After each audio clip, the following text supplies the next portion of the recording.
नमस्कार, मी स्मिता साबळे तुम्हा सर्वांचं मनापासून खूप खूप स्वागत करते। आज बोलता बोलता आमच्या गेट टुगेदरला 1 महिना पूर्ण झाला। तर याआधी मी तुम्हाला आमच्या गेट टुगेदरच्या आठवणी शेअर केल्या आहेत, पण आज मी तुम्हाला आमची मैत्रीण सोनाली देसरडा हिच्या काही आठवणी शेअर करत आहे। चला तर मग बघूया। तंत्रज्ञान खूप प्रगत झालंय आणि खूप परिस्थिती बदलली आहे। आपण सगळ्यांनी मराठी माध्यमातून शिक्षण घेतलं, पण आज आमची मुलं फार इंटरनॅशनल बोर्ड पर्यंत येऊन पोहोचली आहेत।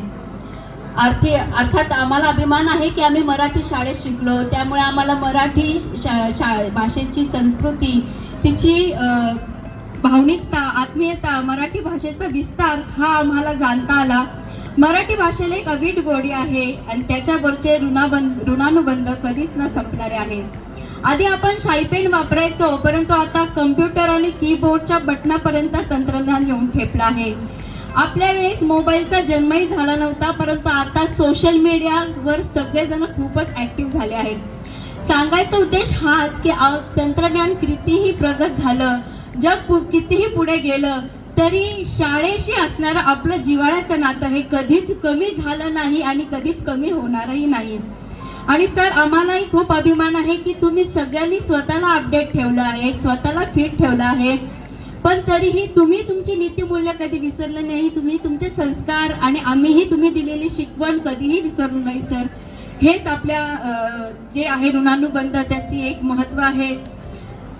मला सांगायचं वाटतं की कोविड सारखा हादरून टाकणारा काळ असो किंवा सध्या चाललेली तिसऱ्या या महायुद्धासारखी परिस्थिती असो, सगळ्या संकटाचा सामना आम्ही करू शकलो, कारण तुम्ही आमचा बेस इतका छान तयार केला। सगळ्या संकटाशी लढण्याची तुम्ही इतकी आम्हाला तयारी दिली, मार्गदर्शन केलं, त्याच्यामुळे परिस्थिती किती कशी असो सर, आम्ही घाबरून गेलो नाही, धडपडलो पण हारलो नाही, हार मानली नाही। यातच तुमच्या संस्काराची आम्ही जाणीव ठेवलेली आहे।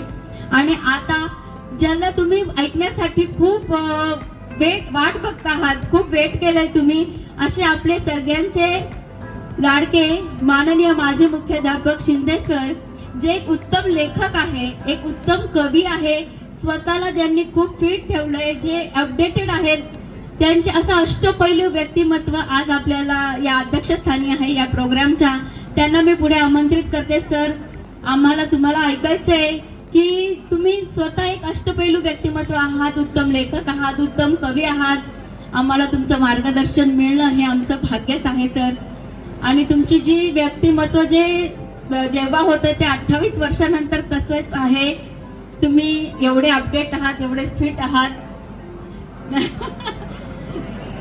सोनालीने दिवसभर या कार्यक्रमाचा कार्यभार सांभाळला, त्याबद्दल मी तिचे मनापासून खूप खूप आभार मानते।